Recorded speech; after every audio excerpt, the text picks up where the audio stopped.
ఏపీలో వేల కోట్ల విలువైన ప్రభుత్వ భూములను చంద్రబాబు సర్కార్ రియల్ ఎస్టేట్ సంస్థలకు అప్పనంగా దోచిపెడుతుంది. పర్యాటక ప్రాజెక్టు పేరుతో కనీసం ఆతిథ్య రంగంలో అనుభవం లేని సంస్థలకు భూ కేటాయింపులు చేస్తూ భూములు కొల్లగొడుతుంది. పర్యాటక విధానం 2024-29 పేరిట లీజు ప్రాతిపదికపై 99 ఏళ్లకు భూములనిచ్చే స్థితి నుంచి ఏకంగా రియల్ ఎస్టేట్ సంస్థలకు కోరినంత భూమిని అడిగిన రేటుకు మారు మాట్లాడకుండా కట్టబెడుతోంది. కలియుగ ప్రత్యక్ష దైవం శ్రీ వెంకటేశ్వర స్వామి పాదాల చెంత అత్యంత ఖరీదైన ప్రభుత్వ పర్యాటక భూములతో రియల్ ఎస్టేట్ వ్యాపారం చేస్తోంది చంద్రబాబు సర్కార్.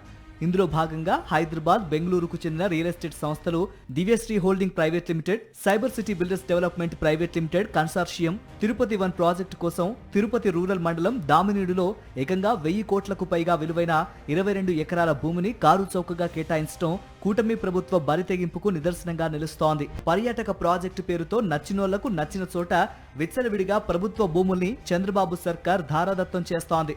ఇప్పటి వరకు 99 ఏళ్లకు లీజు పేరుతో శాశ్వతంగా భూములను ప్రైవేటు వ్యక్తుల చేతుల్లో పెడుతున్న కూటమి సర్కార్ తాజాగా మరో అడుగు ముందుకేసి సబ్ రిజిస్ట్రార్ ఆఫీస్ ప్రకారం రేటు కట్టి ఆ భూములను రియల్ ఎస్టేట్ వ్యాపారుల పాదాక్రాంతం చేస్తోంది. ఎకరం బహిరంగ మార్కెట్లో 50 కోట్ల వరకు ఉంటే చంద్రబాబు మాత్రం రియల్ ఎస్టేట్ సంస్థలకు ఎస్ఆర్ఓ రేటుకు అమ్మేస్తుండటం తీవ్ర చర్చనీయాంశమైంది.